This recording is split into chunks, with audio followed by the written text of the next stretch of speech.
Have you ever felt like giving up on something that started out with you thinking it was a great idea? What about something you were passionate about that you ended up giving up on or just losing interest? I mean, you know it's the right thing to do, but you just had enough.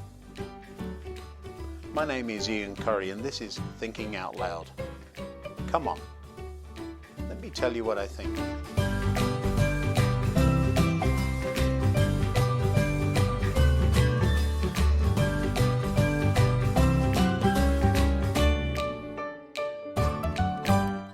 Hello.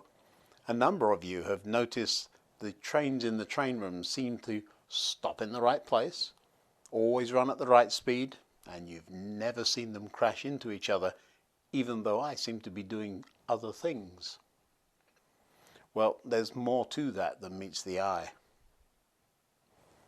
Let me show you just a little of how it works. You've seen this part of the railway a few times, I think. The waterfall running down to a bridge with the scissor crossing, and the bridge hasn't been built yet. I have a lot of work to do in this side of the railway, but let me show you a secret. Hiding under this hillside are a few tracks where trains park. Once they've been to the station and then run around the railway, they come back here to hide.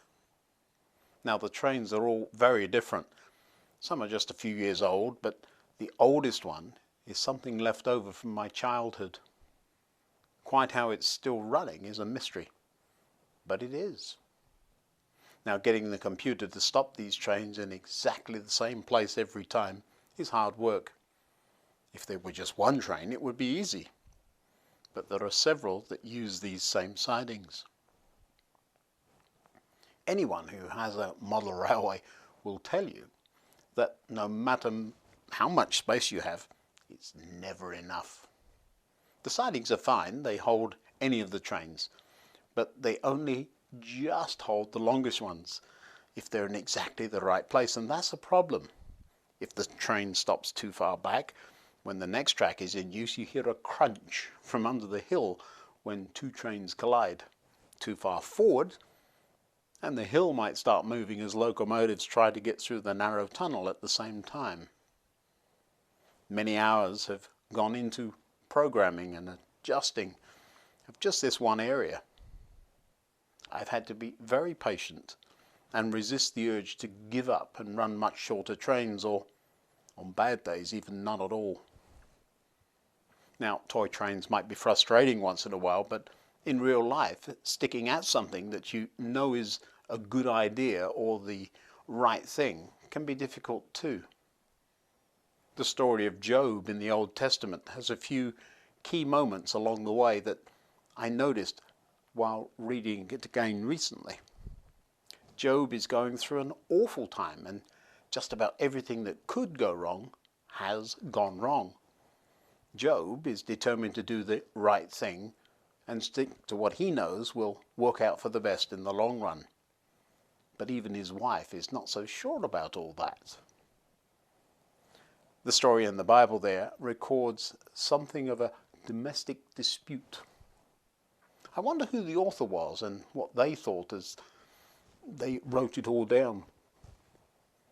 Job seemed to be being rewarded for doing the right thing, not by happiness, prosperity, and contentment, but by rather even more hardship. In the end, Job's wife, who I'm sure was getting fed up seeing her husband suffer, said to him, "Are you still trying to maintain your integrity? Curse God and die." But Job replied, "You talk like a foolish woman. Should we accept only good things from the hand of God and never anything bad?" Ooh, I wonder how that worked out for their relationship. Job, despite the really bad things going on all around him, maintained integrity. Now, one of the really difficult things that flight crew have to deal with is a serious medical situation way up in the air. You can't just wait for an ambulance, and if there isn't a doctor on board, the crew finds themselves having to make decisions that are course, can have really serious implications. For a while, I was starting to get a reputation of seeming to have more than my fair share of these events. And some of my friends jokingly would say things like, I'm not flying with you anymore. You always seem to have medical events on your flights.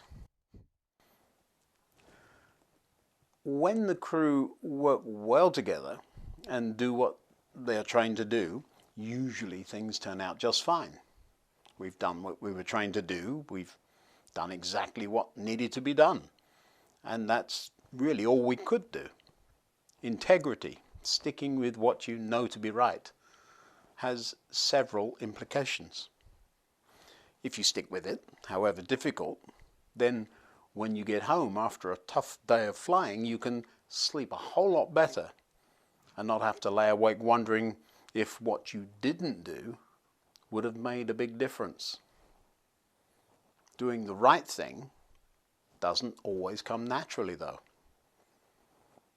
It has to be a habit that you develop. Doing the wrong thing and getting away with it eventually catches you up.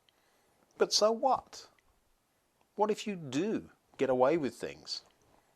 Why does it matter? This is by no means a new concept. The Apostle Paul struggled with this all those years ago. He says, I want to do what is right, but I can't.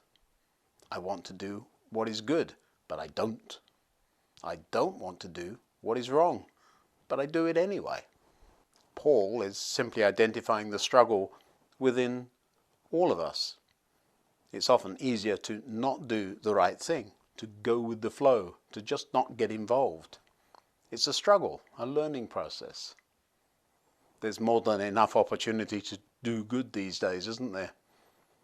The news is full of things that obviously need addressing. I'm sure we all have opportunities right around us too. Let's not forget to pay attention to those situations and get into the habit of actively looking for little things we can do to build and develop a habit of doing good. Learn to do good. Seek justice. Help the oppressed. Defend the cause of orphans. Fight for the rights of widows. Well, that sort of spelled things out specifically, didn't it? It's often not easy to stick at doing the right thing, but integrity demands it. Once we start down the road, you'd think it would get easier, but oh no, that would be too easy. Job, of all people, showed us that. Even his wife was willing to give in. She was fed up with it. But Paul goes on to remind us to stick with it. Even if things really seem bleak, eventually the right thing is still the right thing.